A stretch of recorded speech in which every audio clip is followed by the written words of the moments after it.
Welcome to thestockmentor.com. I'm your stock mentor, Brian Johnson, and we had a gap down today. Not a gap up, a gap down to start the day, and then we ran sideways all day long.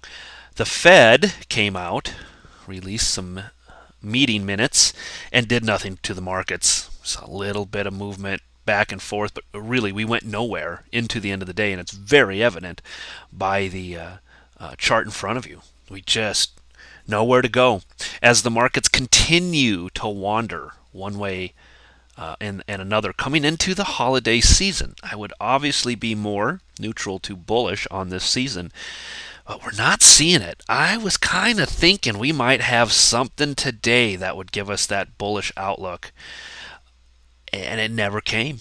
It never came. So we've had this big drop here into 11,000, moved back up away from it, looking good for the bulls. They have not been able to hold it. This is curious because the bulls have always been the stronger, all the way up here for the longest time, and now they're kind of just sitting back and waiting. This level down here is still the one to be watching, this 11,000. 11,100, 11,200, still the levels to watch going forward. You can see here where we're trapped in between the 20 and the 50. It's really pretty much as simple as that. So we're still waiting for breaks one way or the other to give us some sort of trades. Look for that below the 11,000 mark, then above 11,200, maybe to your level to the upside. But if you want to be, if you're an intraday trader, great, go ahead and take trades. If you're a swing trader, you want to be cautious here. You want to wait for that for those more major levels to be broken before you take the trade. Either way, though, at this point, certainly wouldn't fault you for going either direction when it makes that break. Whether it's short, whether it's long, the entries are there. Just got to take them when they come. NASDAQ 60-minute down 1.6% by the time it was all said and done. Very weak today. Very weak. Weaker than the other indices, as a matter of fact. And while it looked like there might be a little bit of strength coming back into it, quickly left the market today. So now you can see us floundering around back down here on the NASDAQ, waiting for those levels to make their moves. I'm still cautious until we get back below this area down in here, and still like it above here. So let's see if there's any kind of movement that comes into the end of the week. But we should start to see the volume drop off as we enter tomorrow. No trading Thursday, and a half day of trading on Friday. Keep that in mind. Only half a day on Friday. So when the market stopped trading at around, I think it's 1 o'clock Eastern, and you're like, what happened to the tickers? You'll know. Half day on Friday. NASDAQ weekly, still waiting to see what we get, but as it looks right now, it's still a bullish pullback. We could sink lower, and it'd still be a bullish pullback. But where is it going to go? Is it going to move itself up into the week? Don't know. Right now, things are not all that strong from the bull side. It's going to take a little bit of ambition on their part to get them to do something before the Thanksgiving holiday hits. SPX 60-minute, same type of a look as what we're seeing on the Dow, and that is big move down, big move up, flounder, big move down today. So still kind of consolidating down here, waiting for that next more major move, and guess where that's at? Above the 20, below the 50. This one looked good for a while. It was above the 20. It had closed above the 20. Thought maybe the bulls would get some footing here. No such luck. Fed came out, talked today, didn't do anything to help the markets whatsoever.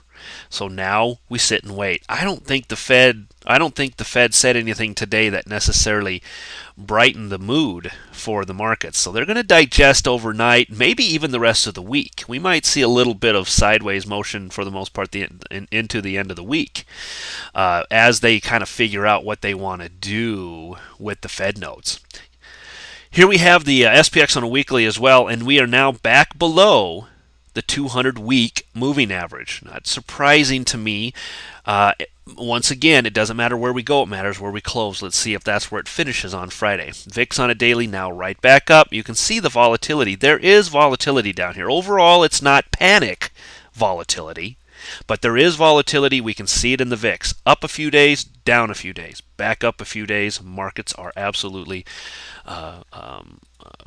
looking the same way as the VIX is. It's up one day, it's down the next. Here we are on a weekly. We're back out of this blue wedge that we'd been following, but this is a weekly, so anything can happen. Let's wait and see where that weekly closes.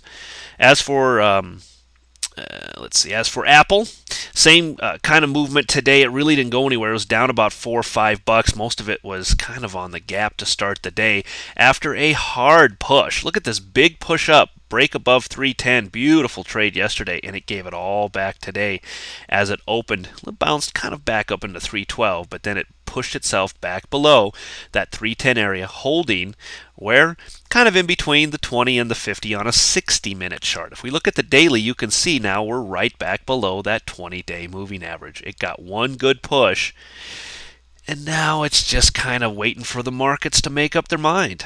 If the NASDAQ moves and moves hard, I think Apple will go with it. But as it is right now, it stayed pretty consistent with what we saw in the NDX, a move down by about 1.5%. Still waiting for these breaks below 305 and back above 310. I still think gives you opportunity to trade Apple, at least on an intraday standpoint. Be careful coming into a long extended weekend with any kind of hold positions if you're not looking to hold for a very long term. So if you're looking to get out in the next couple days, I would not recommend you hold over the Thanksgiving holidays. Apple Weekly here, let's see where this closes, but as of right now, it's still pretty bullish. It's just kind of a nice little high base up here until that area is broke. I'm still going to consider it a bullish formation, still going to call it a high base. FAS 60-minute did break down today, so we had this little move back below the 22 mark, but very difficult to trade when it gaps like it did today.